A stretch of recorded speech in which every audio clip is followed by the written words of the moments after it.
Hello everyone, my name is Evnel Ozias. I'm a biomedical equipment technician, a clinical engineer, fixing medical devices. I am the biomed manager for Hôpital Bienfaisance du Pignon, and I'm also the biomed contact person for the Dalton Foundation in Haiti in collaboration with HHN, which is Haiti Health Network. We are working in a partnership as they are delivering medical devices to other hospitals in Haiti, and I am the one who train the users and eventually fixing the equipment whenever they are down. So today we are going to have a training session on how to use an oxygen concentrator. And this training session is going to be in two parts. The first part is going to be the technical, and the second part is going to be the clinical part of it. For the technical part, as a biomedical technician, we want to make sure that the equipment is ready to use anytime a clinician is in need for the oxygen concentrator to treat a patient. So as far as technical, what we have to do to make sure that the unit is ready is to check the electrical power. So we do know that this use 110 volt power, and we have an outlet ready, and this multimeter can be used to test the power that we have to make sure that there is no fluctuation in the power that we are going to use. So this is what we use to test the power that we have. So once we get the power tested, and what we have to do now is to turn on the unit to make sure that we got the power is on and the unit is running. And the second thing that we have to do as far as technical, we have to check the level of oxygen, like the delivering of oxygen as well. And we do have the flow meter here, and this is how we control the delivery of the oxygen. So this oxygen concentrator is a 5 liters per minute of oxygen, but they do have 10 liters per minute as well available for the hospital to use. But this one is a 5 liters per minute. So with this knob, we can control the delivery of oxygen. It's basically from 1 to 5. So once we see this is working, and we feel that we have oxygen coming through, and we can say, so we good, we know that the unit is running because we have power, and the flow meter is working great as we have oxygen coming through. And the next thing that we have to do is to, as far as technical, is to check the intake filter inside of this unit. And the way to do it is to use your thumb to open it like this way. And it's easy to open. And then you can check out the intake filter to take a look and to see how it looks like. And in fact, you can see it's really white, so I mean it's clean. But if it was dirty, so this will change color. It could be brown or black because it's getting all the dirt coming outside through this intake filter to be filtered inside of the zeolite to make the oxygen. So once we get this verified, then we put it back, and we have to close the cover. So in order to put the cover correctly, so we are going to do it reversely. So instead of doing this part first, So we have to do it this way first, and then we put this back in like this, and then we just push on this side, then we close the cover. As far as technical, again, we need to test the quality of the output of the oxygen from this oxygen generator. And the instrument that used to do that is an oxygen analyzer. So we have this brand of oxygen analyzer. It's an handheld. So we have this tubing, and we got this output here, which is control the purity of the oxygen flow. So while we have our oxygen generator on, concentrator on, we get this connected in the outlet, in the output of the oxygen. And in this unit, we have 3 buttons. We got the power, we got the menu, and we got the LED. So we have to power on the unit, and we can see the screen is quite black, so it's not easy to see it well. So we can push the LED button twice to make it a little bit brighter. And we can see the oxygen analyzer counting from 21% of the ambient air of oxygen all the way to 95.6, which is the maximum output of oxygen, delivered by an oxygen concentrator. So what we have to do, we have to use a sticker that we can put on either on the back or the front side, or on the corner of the oxygen concentrator, to indicate the date, the time that this unit was tested, and the level of purity output of the output of oxygen from this oxygen concentrator. So in this case, we got 95.6% of oxygen. So we can say this is ready to be used to administer oxygen to a patient who is in need. So technically, we're good, and the unit is ready to be used.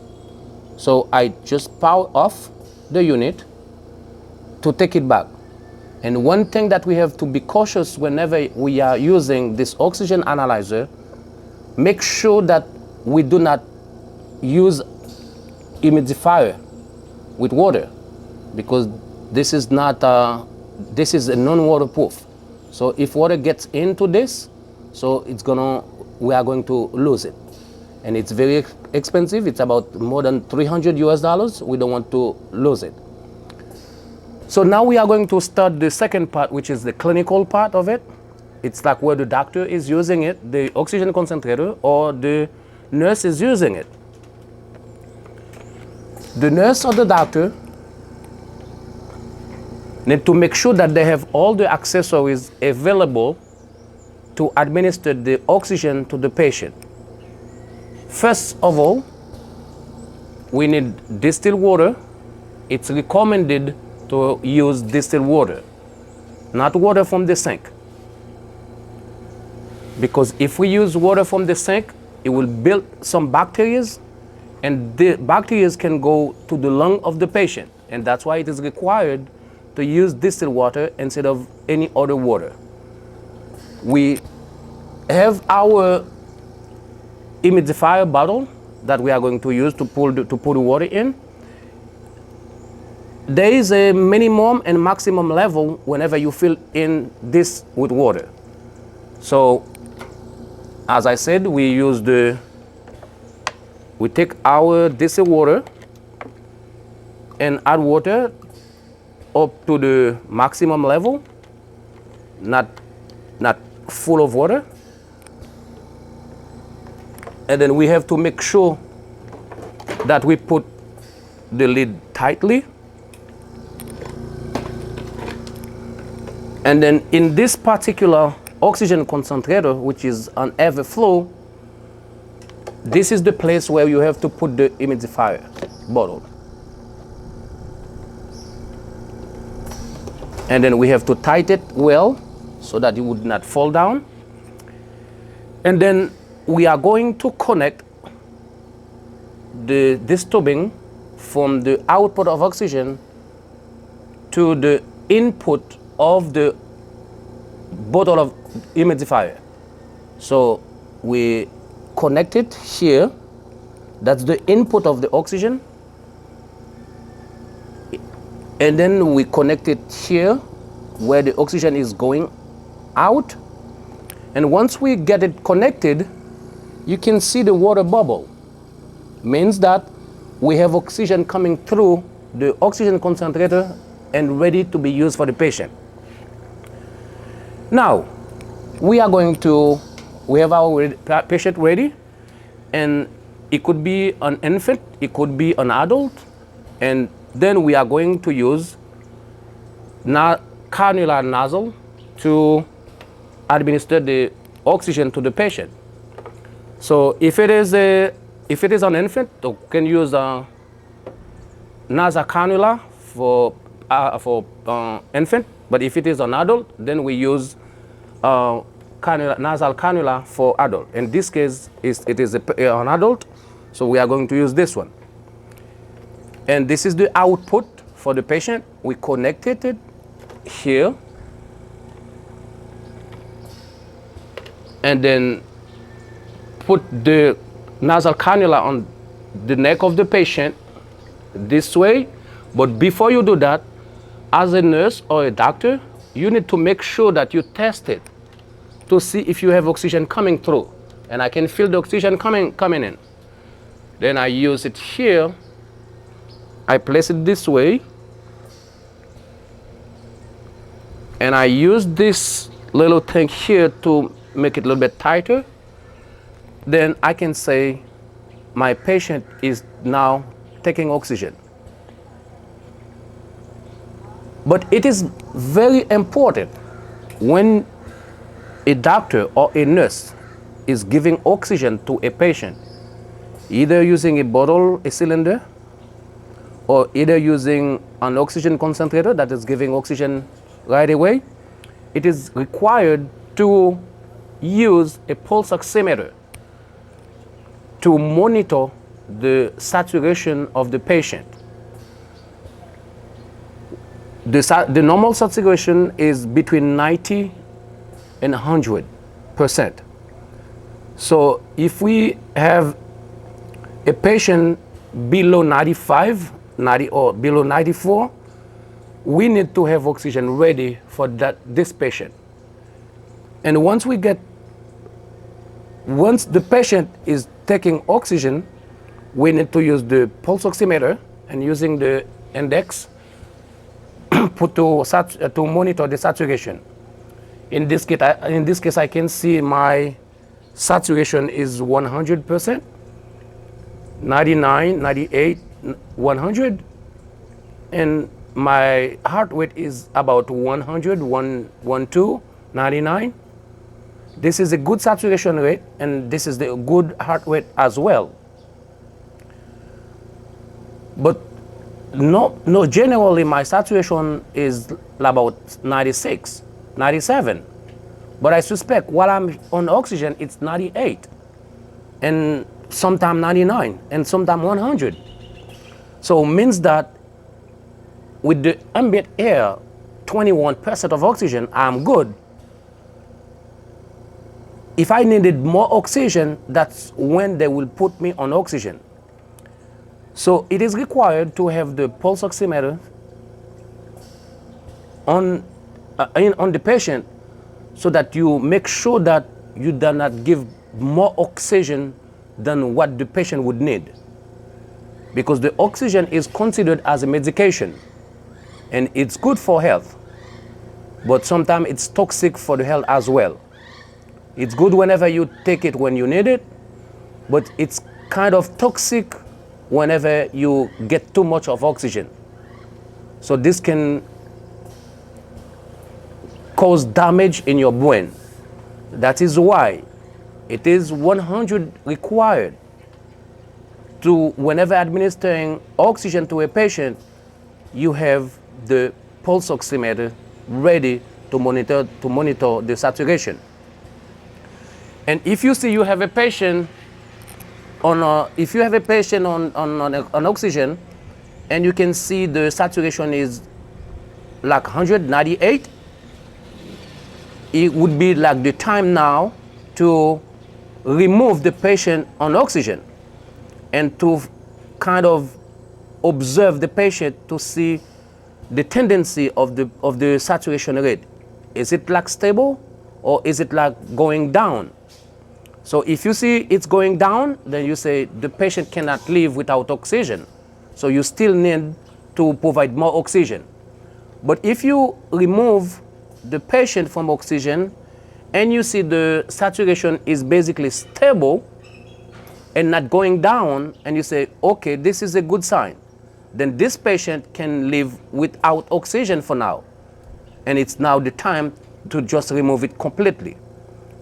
But when removing the patient from the oxygen, you need to still keep the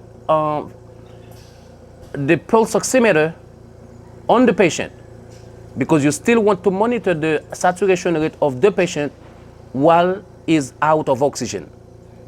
So you unlock the cannula nasal, and then you turn off your oxygen concentrator, and you remove the cannula nasal and put it. One precaution to take: most of the time, the nasal cannula is one-time use,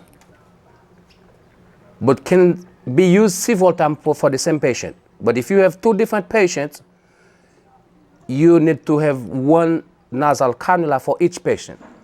But in the worst case scenario, if you don't have anything available and the patient does not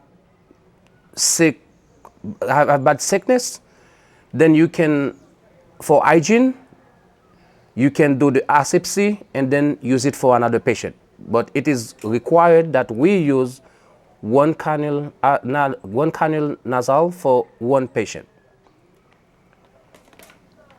So once we get everything out and we have the water, if we still need to use it for the same patient, we can keep it for the whole day. But if we are going to use the oxygen concentrator for another patient, we need to remove the water and clean the humidifier bottle. And while using the oxygen concentrator on a patient, never put it against the wall. Never put it against the curtain, because the oxygen concentrator is getting the air, and that contains the nitrogen, hydrogen, and oxygen as well. And the zero lights inside of the unit has to make the separation, to scatter all the nitrogen, throw them away, all the hydrogen, throw them away, and then let the oxygen pass through so that the patient can receive 95.6% of oxygen, which is needed for the doctors. So I hope this training session was very helpful to you, and I hope that you follow it with attention, and this will be very helpful to anyone who will use an oxygen concentrator, either a biomedical technician, either a clinician, and this will be for the benefit for all the patients who needs oxygen. Thank you very much.